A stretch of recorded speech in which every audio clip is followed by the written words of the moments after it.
Yelding and the Houston Astros. And Yelding was in a good mood because in the bottom of the third inning he made a fine defensive play as Mark Lemke hit a ground ball that short-hopped Yelding. He then flipped to second and turned it into a 6-4-3 double play. Nice play by Eric Yelding of the Houston Astros. The Braves led 1-0 on an early sac fly until the top of the sixth inning when Craig Biggio came up and belted a solo home run to left field off Braves starter John Smoltz. It was Biggio's second home run this season, and the game was tied at 1 in the top of the sixth inning. The game remained tied until the top of the ninth inning when Jeff Bagwell connected for his first Major League home run, a two-run shot to left field, as Ken Caminiti scored on the home run. He had singled earlier, and the Astros led 3-1 in the top of the ninth inning. 3-1 was the final. Curt Schilling picked up his second save of the season as he got Tommy Gregg to fly out to center field to end the game. There was a bit of a collision on the final out as Luis Gonzalez ran into Steve Finley, who held on for the catch. The Astros won 3-1. Al Osuna got the win. He's 1-0. Kent Mercker got the loss. He's 0-1. And Curt Schilling picked up his second save as the Astros won 3-1. Howard Johnson comes up against Zane Smith, and he will take this Zane Smith pitch to the upper deck of Three Rivers Stadium. He is only the 8th person in history to hit one up there, and only the 3rd right-handed hitter to do that. For Hojo, it's his second home run of the season, RBI number 6, and the Mets had a 1-0 lead. Here you see exactly where the ball landed, somewhere up in that upper deck, yellowish-orange seats. Then once again in the top of the third, it's Hojo again with a single to left field. Keith Miller and Dave Maganin come around to score, and the Mets open up a 3-0 lead. For Hojo, RBIs number 7 and 8. Then in the bottom of the 4th inning with the bases loaded and 1 out, Jose Lean comes through with a base hit to center field. Gary Varsho and Jeff King come around to score, and the Mets lead it 3-2 in the 4th inning. With the score tied at 3 after a Gary Varsho RBI double, we go to the top of the 9th inning. Keith Miller with a sacrifice bunt. Bob Kipper throws it into right field. Greg Jeffries comes in to score, and the floodgates are open. The Mets lead it 4-3. With the Mets up 5-3, it's Howard Johnson with the bloop single to center field. This scores Keith Miller, and the Mets take a 5-3 lead. Hojo with 4 runs batted in on the night.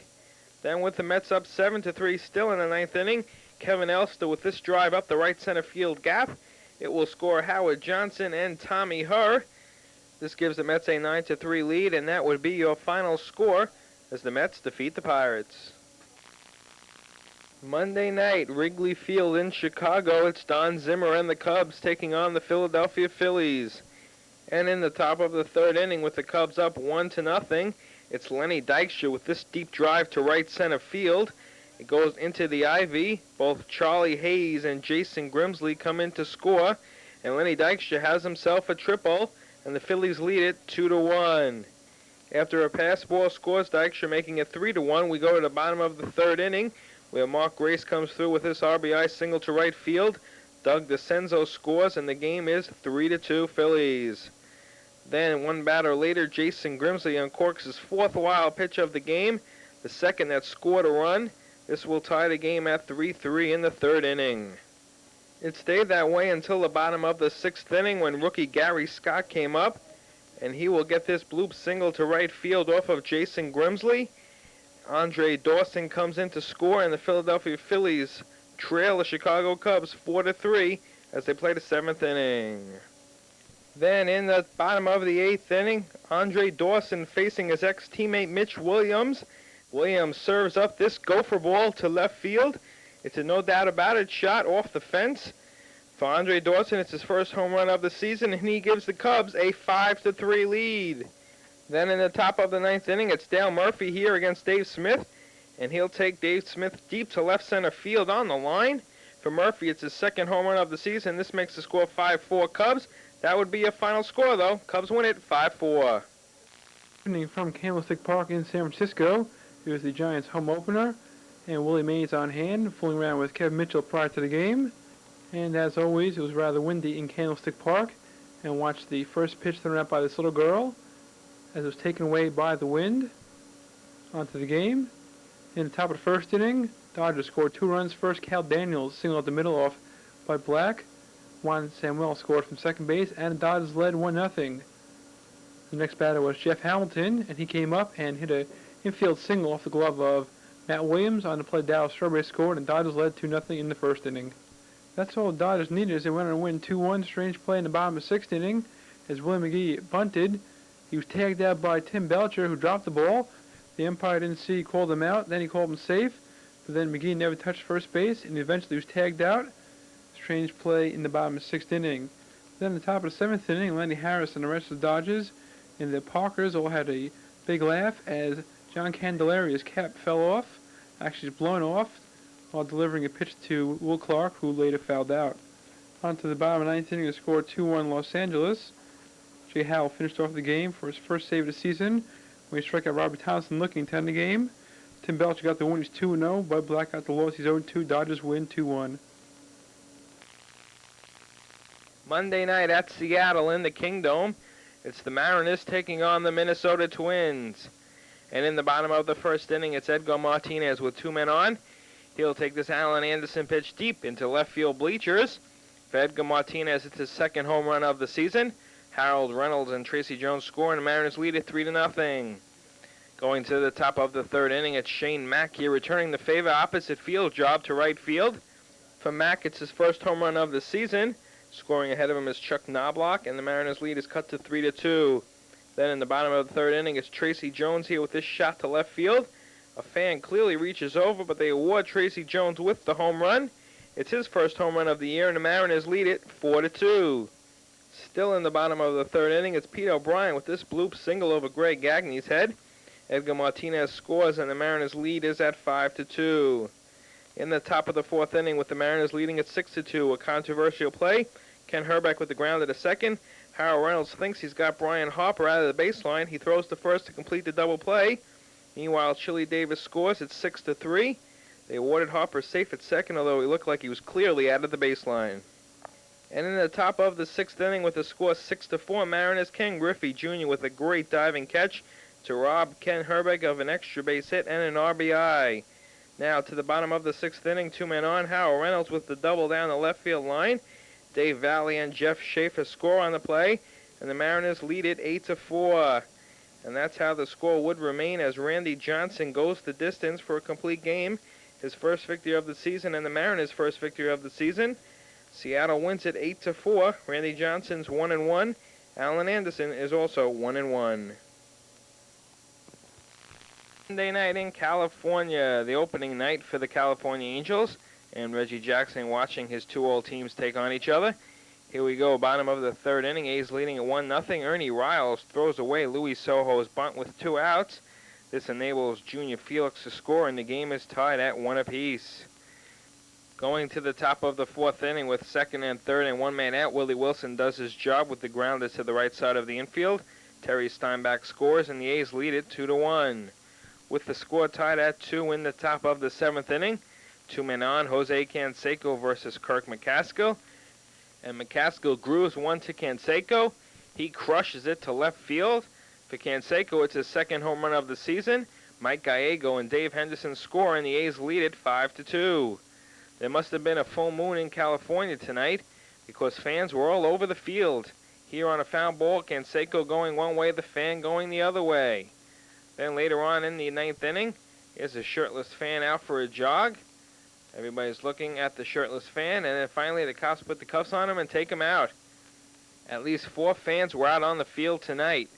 And finally, in the bottom of the ninth inning, with the A's leading at 5-2, the Eck comes in. He gets the pop-up to Mike Gallego for the final out.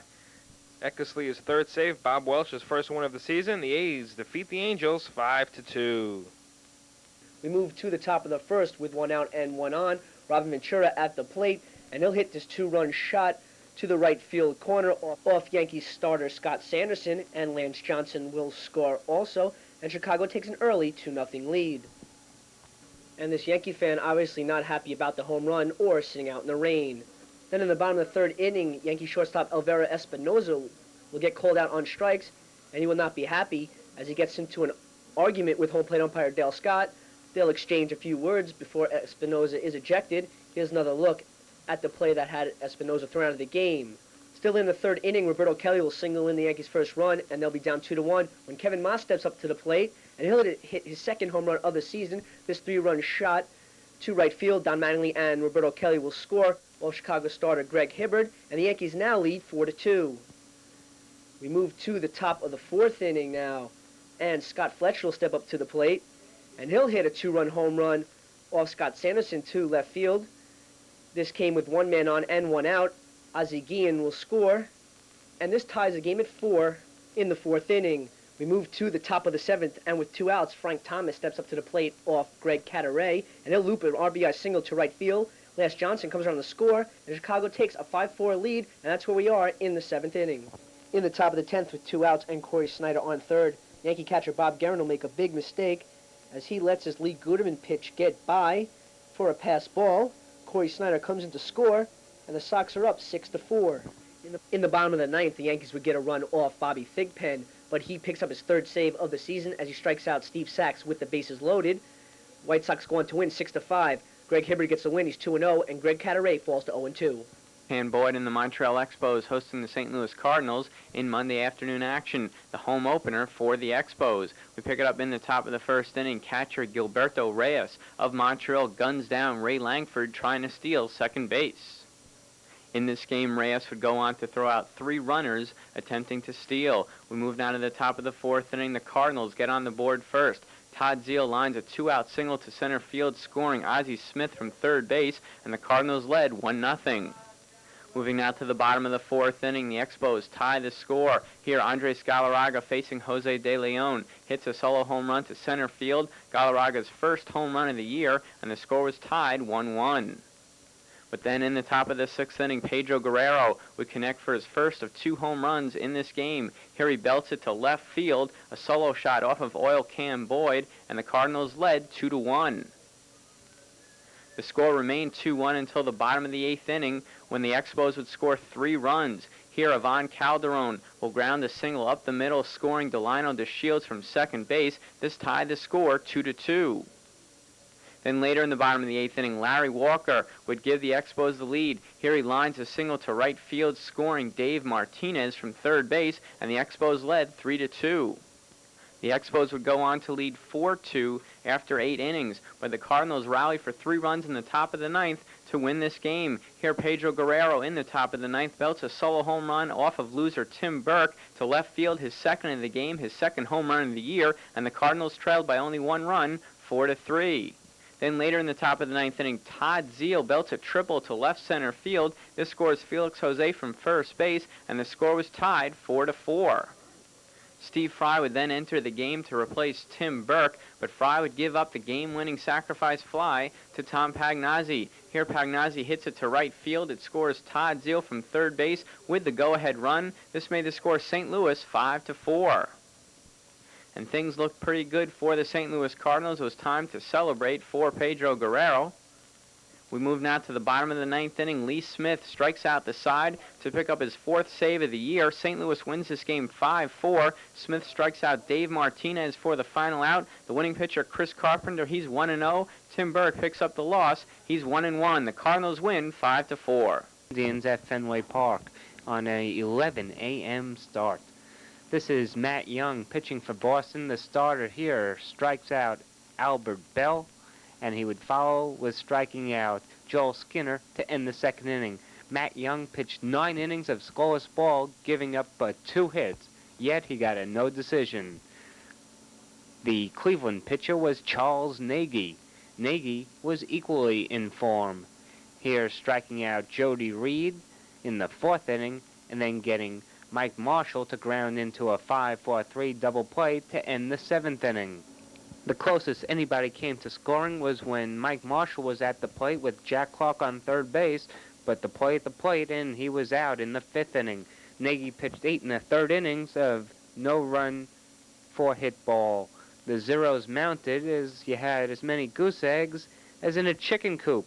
We went to extra innings in a scoreless game. Top of the 11th with Jeff Gray pitching. This is Chris James hitting a long fly ball. Ellis Burks makes a nice catch and goes into the wall. Mike Huff, the opposite number in center field for Cleveland, does the same thing, this time coming in. Huff in the bottom of the 11th makes this great play off the bat of Tony Pena. We remain scoreless going into the 13th inning. Brooke Jacoby at the plate for Cleveland against Dennis Lamb. Nobody on, 1 out. Now this is a long fly ball that goes over the green monster. A solo home run for Jacoby, his first home of the year. Cleveland takes a 1-0